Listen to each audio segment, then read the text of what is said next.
Hi friends, welcome to Venky Vizag. మీరు చూస్తున్నారు కదా, ఇదే సొరచేప అండి. ఇతని దగ్గర ఎందుకు కట్ చేస్తున్నానంటే చేపల కోడిలో బాగా చేతిరినాయనమాట. చాలా బాగా కట్ చేస్తారు, అందుకని ఇతని దగ్గర అయితే కట్ చేస్తున్నాను. ఈ రోజు అయితే ఈ సొరచేపని 2 విధాలుగా వండేందుకని 2 రకాలుగా అయితే కటింగ్ అయితే చేయిస్తున్నాను. ముందుగా సొర కర్రీ వండడానికి అయితే ఒక సగం ముక్కలు అయితే కట్ చేయిస్తున్నాను. మిగిలిన ముక్కతో సొరపిడిపిని అయితే చేస్తానండి. సొరపిడిపి చాలా మంది తినే ఉంటారు, టేస్ట్ అయితే ఎక్సలెంట్ అని చెప్పాలి.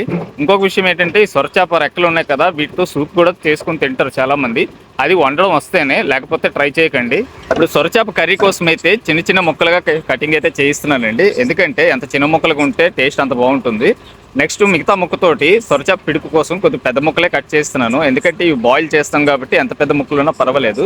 ముఖ్యంగా చెప్పాల్సింది ఏంటంటే చాలా మంది చేప బాడీ మొత్తం తింటారు, బుర్రనైతే వదిలేస్తారండి. నిజానికి చేప బాడీలో పోషక విలువలు 30% ఉంటే మిగతా 70% ఆ బుర్రలోనే ఉంటాయండి. చాలా మంది ఈ విషయం తెలియక బుర్రను వదిలేసి ఖాళీ బాడీని తింటారు. ఫ్రెండ్స్, ఈ వీడియో కనుక మీకు నచ్చినట్లయితే ప్లీజ్ లైక్ చేయండి, షేర్ చేయండి, సబ్స్క్రైబ్ చేసుకోండి. Please subscribe.